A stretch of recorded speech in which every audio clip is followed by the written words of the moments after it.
ठीक है जी, स्टार्ट करते हैं। हमारे पास कितने लोग आ गए?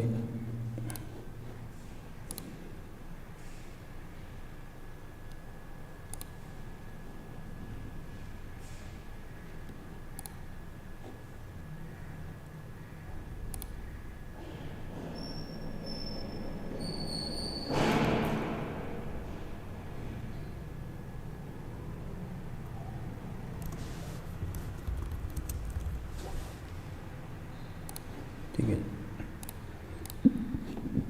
तो हम स्टार्ट करेंगे। हमारे पास इस वक्त 4 व्यूअर्स हैं और हम स्टार्ट करने वाले हैं वीक 11, यानी हम लैब 11 स्टार्ट करने वाले हैं। तो इस लैब में हम वही कुछ पढ़ेंगे। The test we will do in this lab have already been studied in our theory class। ठीक हो गया। तो सबसे पहले असल में इस लैब के अंदर हम 2 काम करने वाले हैं। In this lab we will study some basics of inheritance, class inheritance। जबकि classes and objects हमने पढ़े थे last week। class inheritance we studied classes and objects in last week। So in this lab we will study some basics of class inheritance and reading from and writing to files। So in total there are task number 1, task number 2 and task number 3, 4 is twice, in fact 5, task number 6, 7,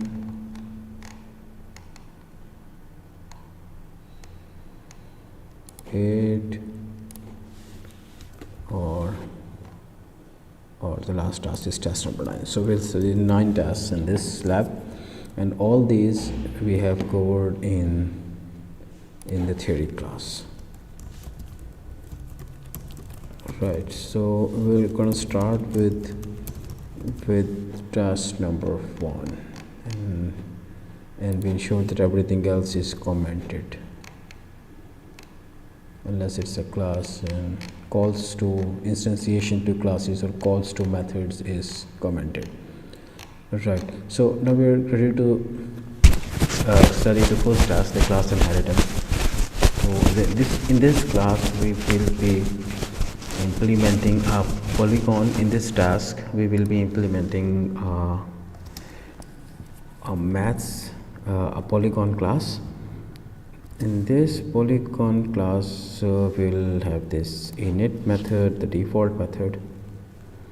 So मैं recommend करूँगा कि you start doing your own work on your computers. So simultaneously you should implement the same 9 tasks with me. Right, so init method, this is the default method. हम क्या करने वाले हैं? We are gonna study this polygon class, and this polygon class is we are going to create two child classes for this polygon class, the rectangle class, this one, and this one, the square class. तो हम क्या करेंगे? We will implement 2 classes, the square class, and in fact we will implement 3 classes: triangular class, triangle class, square class, and rectangle class, given this parent class. So this polygon is the parent class, right? So this is the parent class, right? And from this parent class we will implement we will create 3 child classes: rectangle class, square class, and triangle class, because these are all rectangle, square, and triangle. You know, आपको पता है कि rectangle, square, and triangle, they are all polygon. They belong to polygon. Polygon means the shape that has multiple sides. So even rectangle has 3 sides, so 4 sides rectangle is a polygon. Square has 4 sides, but all 4 sides are equal, so it's also a polygon. And triangle is also a polygon because it has 3 sides. So what we're going to do is we have to first create this parent class, and in this parent class we define this default init method, and some attributes are mentioned here. So there is only one attribute sides. There is only one attribute sides. So what this side does is attribute size. This sides, मैंने आपको theory की class में बताया था कि this sides variable can be an integer or a float, or it can be a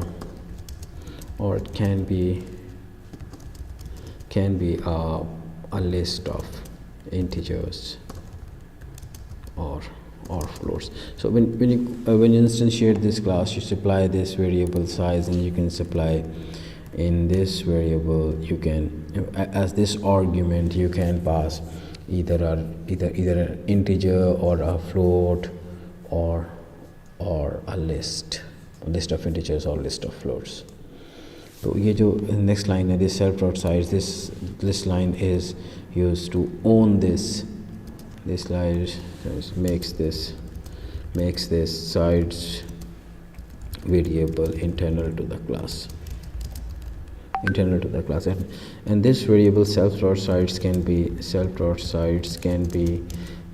be used as in any method that we हमने last time भी देखा था, in any method that we implement in this class, as well as in all other methods that we will implement in the child classes of this polygon class.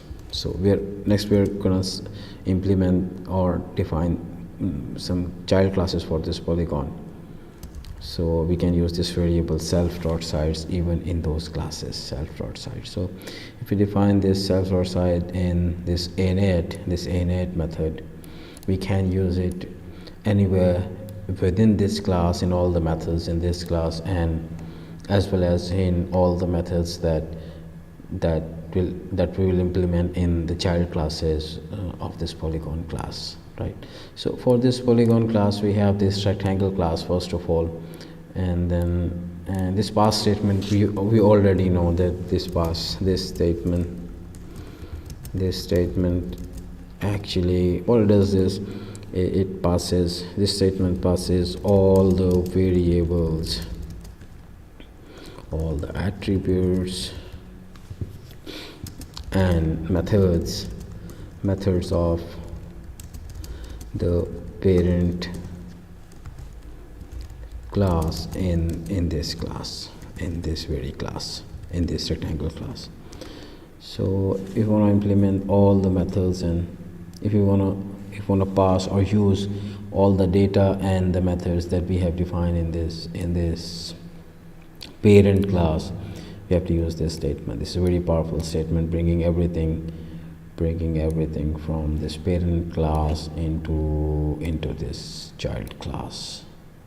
And next we are going to define a method area in this rectangle class. So this area method, it takes only one argument, that is self, the default argument, because it is going to use the sides variable or self dot sides variable, in fact, that we have defined in the parent class, and we have passed everything from the parent class in this child class using this pass statement. So now it's legal to use self dot sides here. So when we will be calling this rectangle class, or when we will be instantiating this rectangle class, we will supply this sides variable, and we know that for rectangle class we need we need a list having two numbers, one belongs to the width and the other belongs to the length of the polygon. So therefore we will supply, when we'll instantiate this class, when we will instantiate this class, I mean rectangle class, we will provide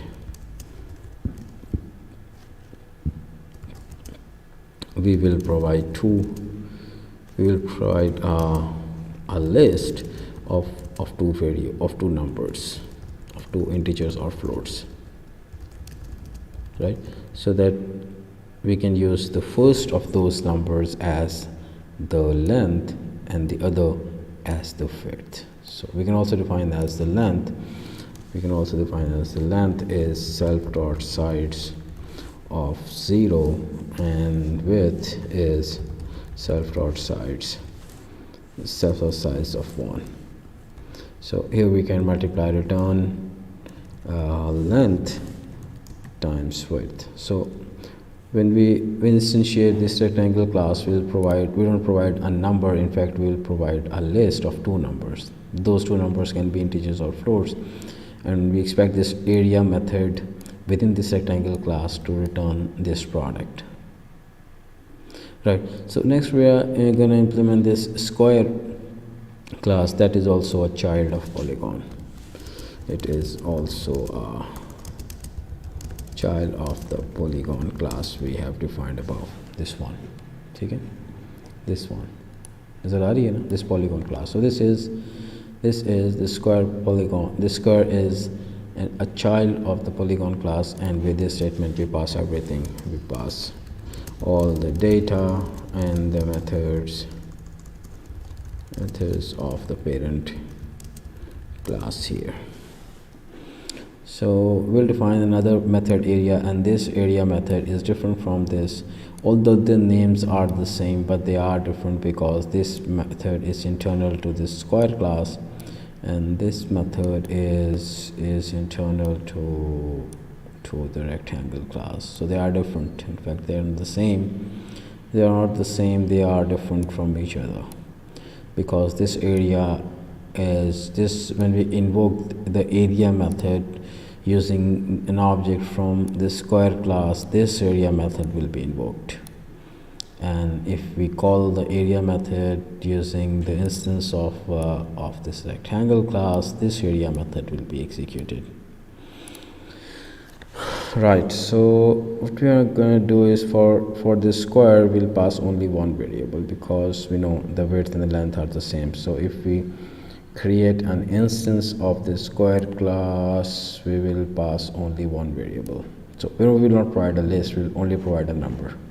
So while instantiating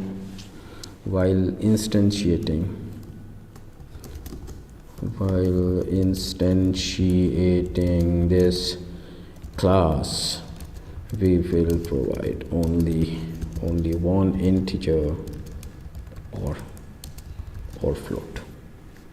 Right, so we'll provide only one integer or float.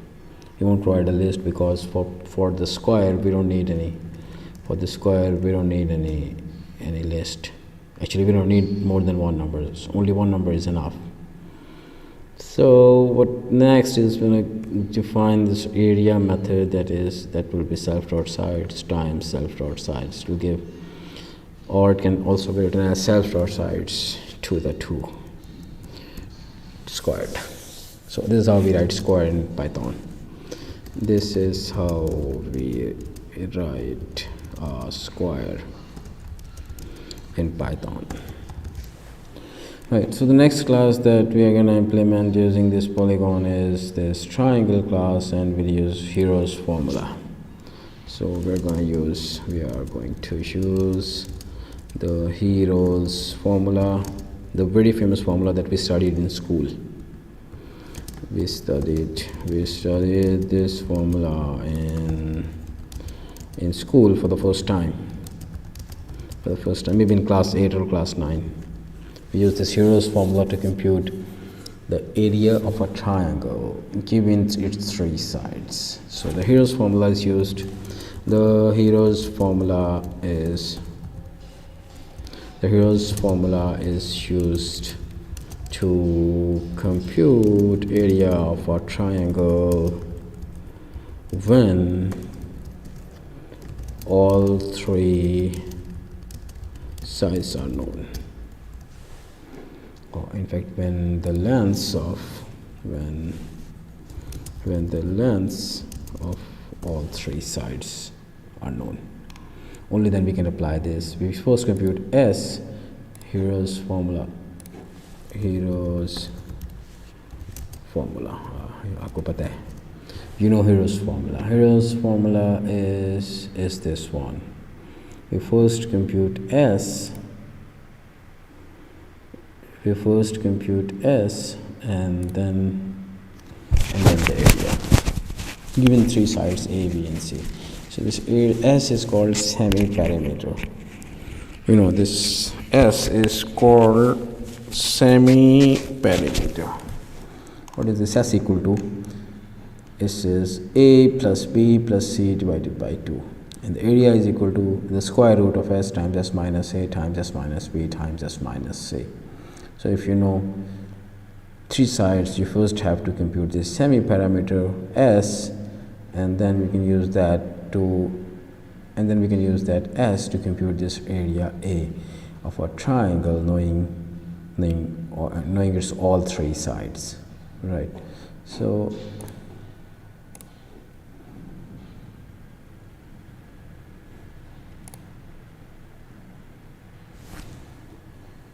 oh, someone cannot hear me.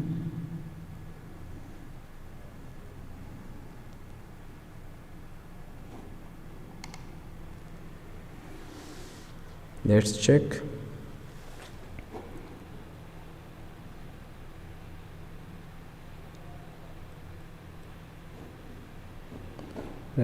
Someone cannot hear me. देखते हैं जी.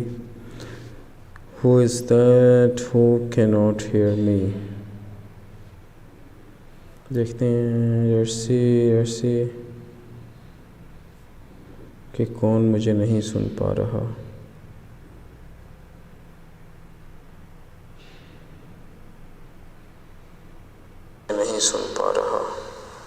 Oh, the sound is clear. The sound is clear.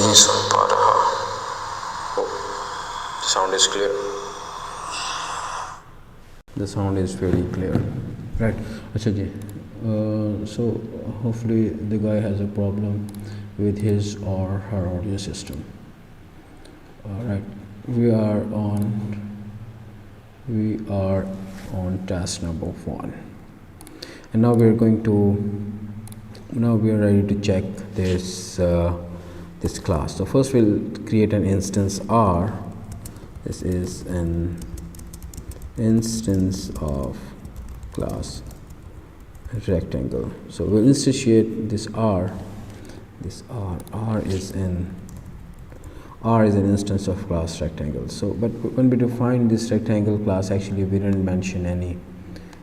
Here is where we have defined this rectangle class, but this rectangle class in this init method, in fact it hasn't an init method, so it doesn't have an init method. So why are providing this list, right? So since this is a child class of the polygon class, and all the attributes or the data and the methods have been passed to it, therefore it can use its init method, right, this one.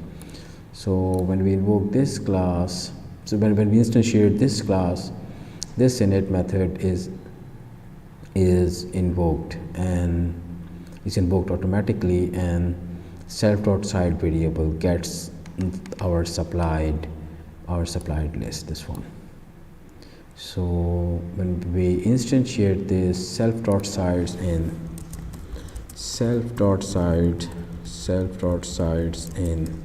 the parent class,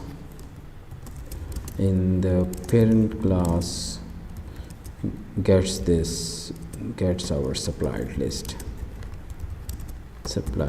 of integers or floats. So when we execute this line, self.sides, this one self.sides gets this list containing two numbers 5 and 6, right? So next we are gonna implement this print statement that is r dot area. Since r is a variable of rectangle class, when we execute this, when we invoke this area method that is defined in this rectangle class will be executed, and we will get self.side 0 that is equal to length, self.sides 1 that is equal to width. The product of the two will be returned, and we are going to print it using this statement. So let's check. Okay, save it, and we get 30, right? This one. So this is actually the area of you can also write it here as the area of the rectangle is plus str of this. So now I'll print the area of the rectangle is 30. Instead of supplying two integers here, we can supply two floats, 5.5, maybe this is 3.6. So even then they will be multiplied, the answer would be 19.8. So using the same formula, using the same argument, we can supply either a list of numbers, or we can supply an integer or float that is not a list. Suppose we are going to check this square. For that, we'll pass only one parameter. We don't pass a list now. We no longer pass a list. You know why? क्यों नहीं करते? Why don't we pass a list? Because the square class, if you look at the square class, the area method of this square class, it needs only one variable, self.side, so times 2. So it doesn't need a list, because we know that, and it's logical, because both sides of a square are equal. So in order to compute it, we know one side, the other side is the same, and to compute the area we have to multiply the side with side, or sides squared. So this is what we have implemented here. This is what we have implemented in this square class, right? This one, self.sides squared. So we have provided 5, so we are expecting 25, right? It is 25. So we can also write it like this, that here the area of the square that we are using is s dot area. It's 25. So this is how this class inherits the functionality. The square class inherits the functionality of the polygon class. Right. The next is how to test this triangle. When we'll instantiate this triangle class, we will pass a list of three integers or 3 floors. So they can be integers, they can be floors. Why? Because the method in the area method implemented in the triangle class is expecting a list of expecting 3 integers or floors corresponding to the 3 sides of what? Of the triangle. Right. So now we're going to implement this. We're going to execute this area method t dot area on this instance that has instantiated this triangle class. So this area method will be invoked. Which one? This one. This area method will be invoked. The zeros formula will be implemented, and we'll get this r, that is area. So I don't know why I have written it r, but it is r. So it's okay. It's okay. It could also be written as area. So it depends on you. You can call it anything you want. Area, right? Even area is okay. Even r is okay. So area is this. So we're going to return area. Oh, but the area is the same as this area, right? dr area, triangles area. triangles area. Right, so now we are safe. So 3, with this 3, 4 and 5 we are going to implement here's formula. The answer is 36. Why it is a float? Because we have computed a square root while calculating this semi parameter s. Which one? This one. But I haven't implemented math.sqrt here. There is a small mistake.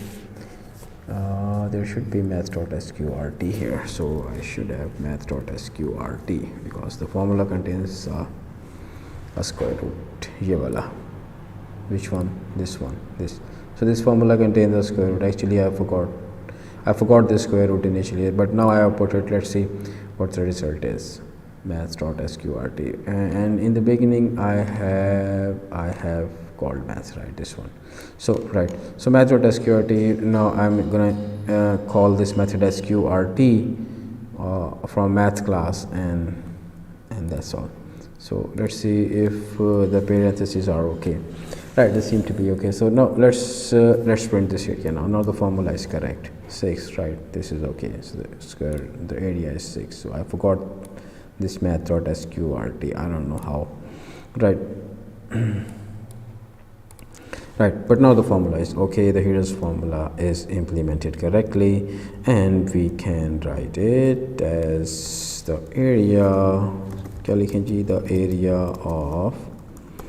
area of the triangle is this one. तो ये हो गया, ठीक है जी. So now we have implemented task number 1 with our given parameter. So we can have different, but we can supply floats here like this. So you can try it using floats. So it's your homework. It is your homework. It's your homework to try all these methods using floating point numbers instead of integers. So it's a cool exercise. आप enjoy करेंगे.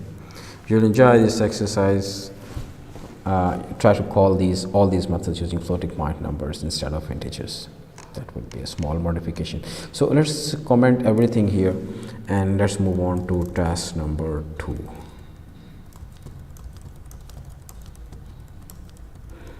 Right, now our task number 1 is suppress at least the lines that are instantiating or calling methods. They are suppressed. So we don't need to suppress everything because they aren't executed unless they are instantiated, or the methods aren't executed unless they are called. Right.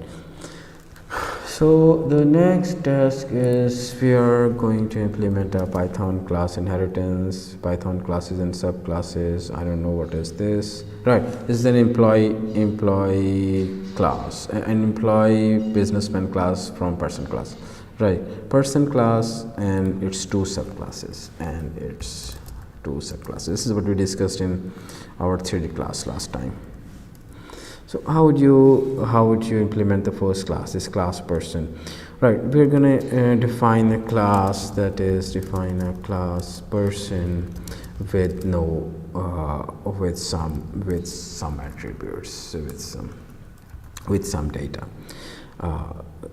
The attributes of the instance, the attributes of the instance. That is, when we instantiate this class, if we instantiate this person class, we'll supply the first name and the last name of the person. So it's a very general class, and next we are going to implement its 2 subclasses, namely employee and businessman. We have also discussed these 3 classes before in the theory section. So self.name, first name is to we own these variables, or we make these variables to use inside this class and inside the child classes of this person class. So self.first name, self.last name is last name, self.first name is first name, and this completes our default method of the parent class. So this is the default method, the default init method, the default init method in our parent class. Right, so this is the way we can implement this this init method, and when we instantiate the employee and the businessman, the two subclasses of this class, we can pass the parameters full name and f name and l name, the first name and the last names, because we are going to pass everything in the child classes, in the two child classes. Right, so define get name is, it's a method. It's a method that we have implemented, a method that we have implemented in the parent class, and we can use this method in the child classes if we pass everything from the parent class to the child class using this pass statement. So using the pass statement in the child classes, we can use this get name method even in. We can invoke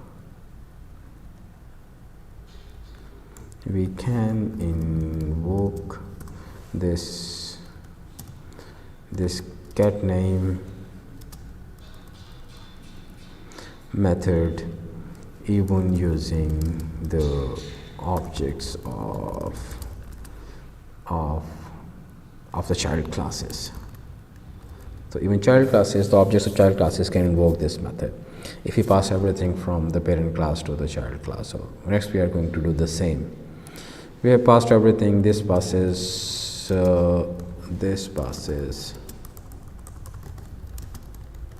the data and methods from the parent class to this class. Right, so define salary. So what is get name, the method in define the parent class, it only prints the name, self dot first name comma self dot last name. So it only prints the name. It's very simple, but we can invoke this method dot get name method using an object of this employee class, as well as using an object of this businessman class, the two child classes of this person class. Right, so let's implement this employee class that is a child of person. How would you know that? Because we have written this person here. The person written in the parenthesis tells Python that employee class is a subclass or a child class of the person class. Right, so this thing written in the parenthesis tells Python that it is that this employee is a child class of this parent class. Person is the parent class. Right, so next we are going to define a method define salary, or it's better we should try to do income of an employee. Since employees are low paid and businessmen, they earn more, so therefore I have set its income, the employee's income, as 50,000 for example. It's an example. So class businessman is the next class that's the child of person. Even this businessman class is a child class of the person class. Right, so class.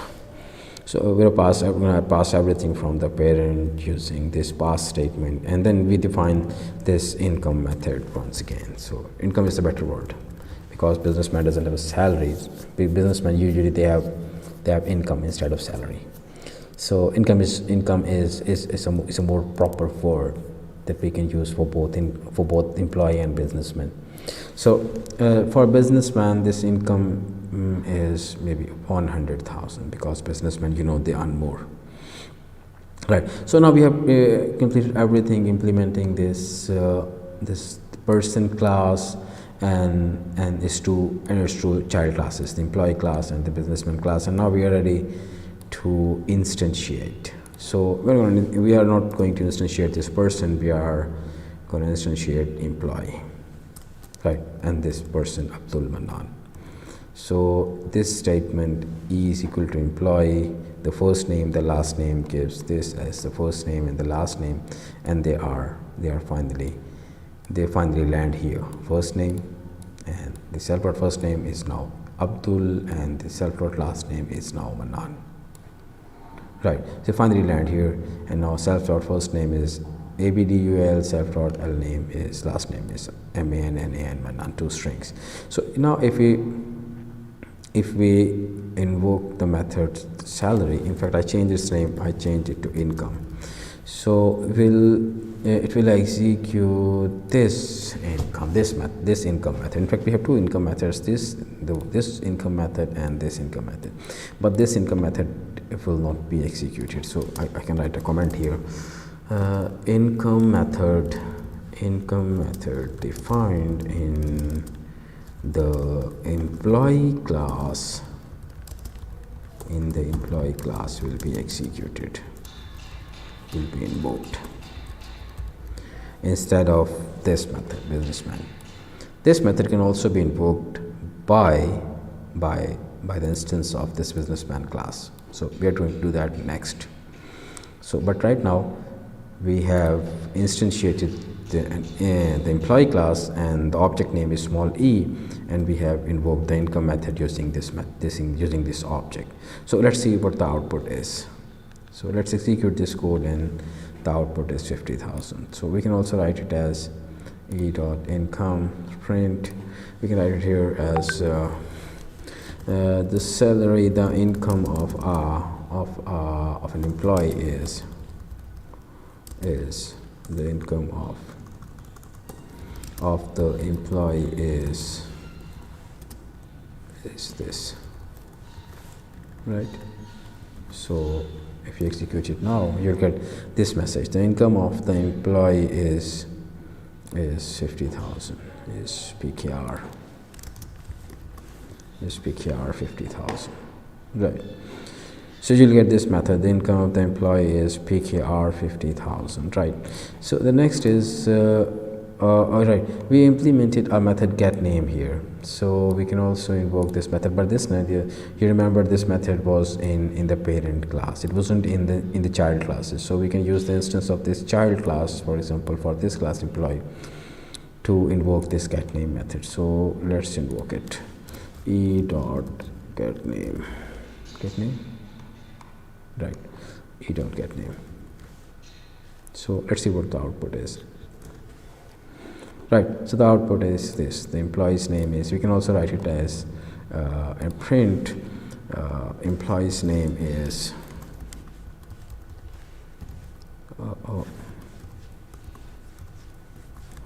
so use double quotes here, employee's name is, right. So employee's name is Abdul Manan, the income of the employee is PKR 50,000, right? So what we have done is we have actually called, we have invoked a method of the parent class using an object of a child class. You see the power of this inheritance feature, that we can invoke the method defined in another class, the parent class, using the object of a child class. So this is the power of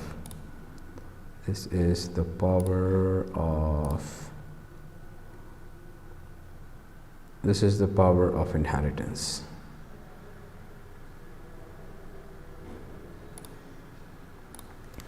Right, so the next is we are gonna uncomment this businessman. It's a call to the businessman class. In fact, it is being instantiated, and B is the object. So Malik Shahid, right? I don't know who is he. P dot salary, and we can also execute it. We can also execute the method b dot get name here. Right. So let's see what it is. Salary. Actually, I changed the name of the method from salary to income. Right. So employee's name is this, and his salary is the income of the employee is, and we should write here as the income of the businessman is.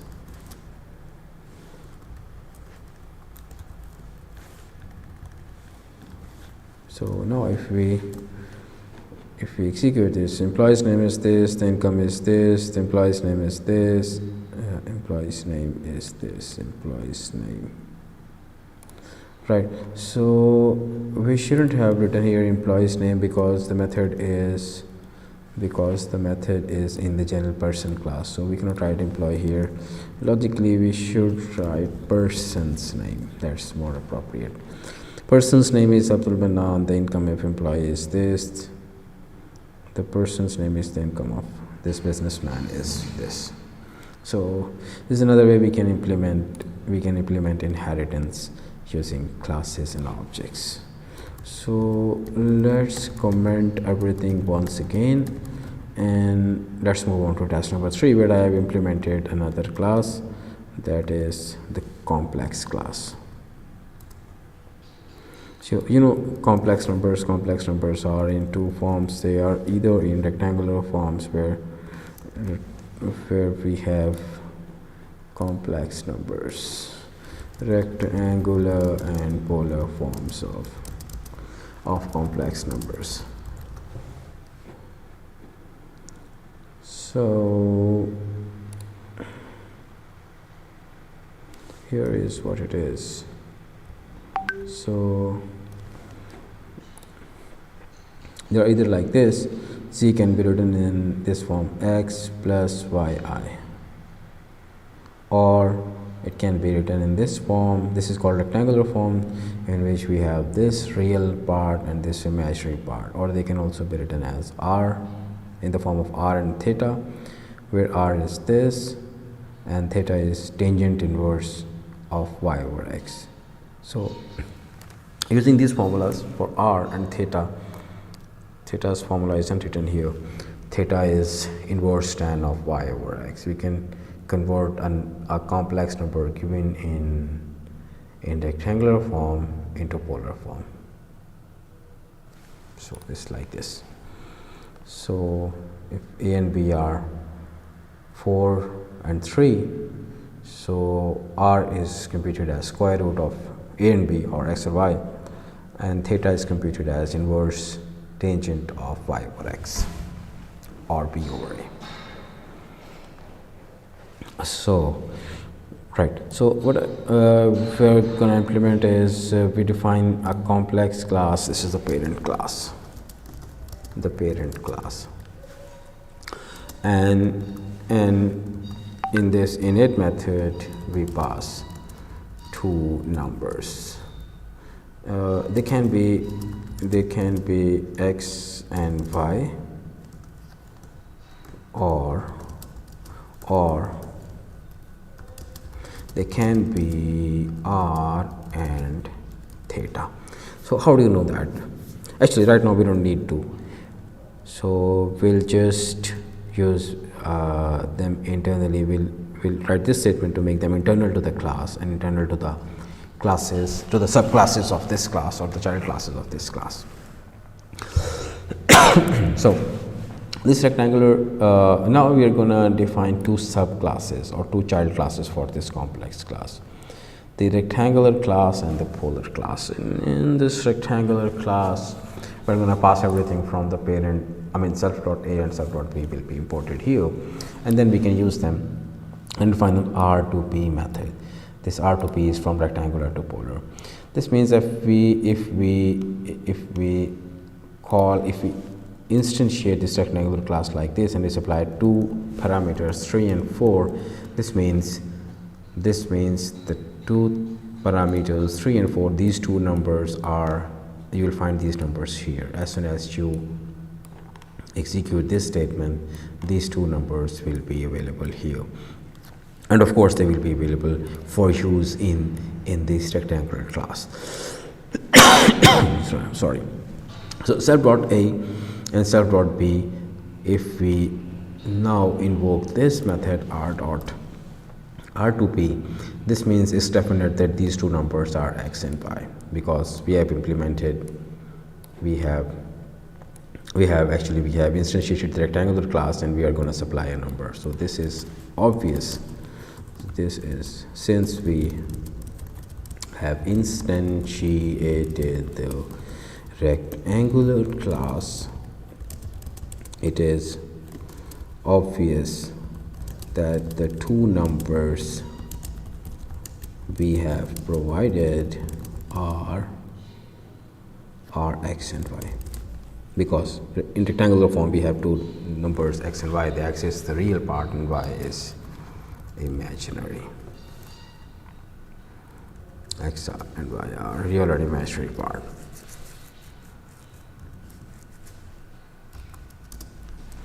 So we'll implement this method r dot r2p and we'll get this math dot sqrt square root of this one.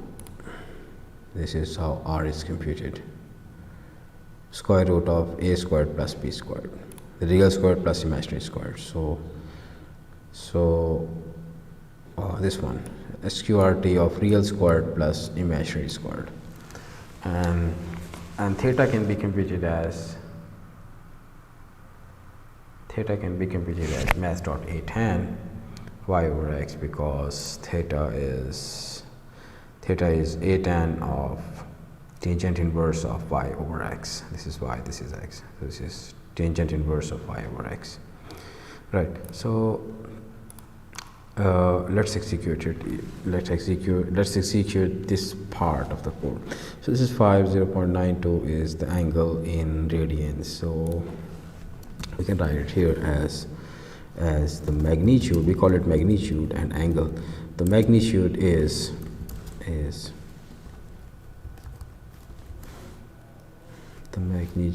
this. The angle theta is the angle in radians.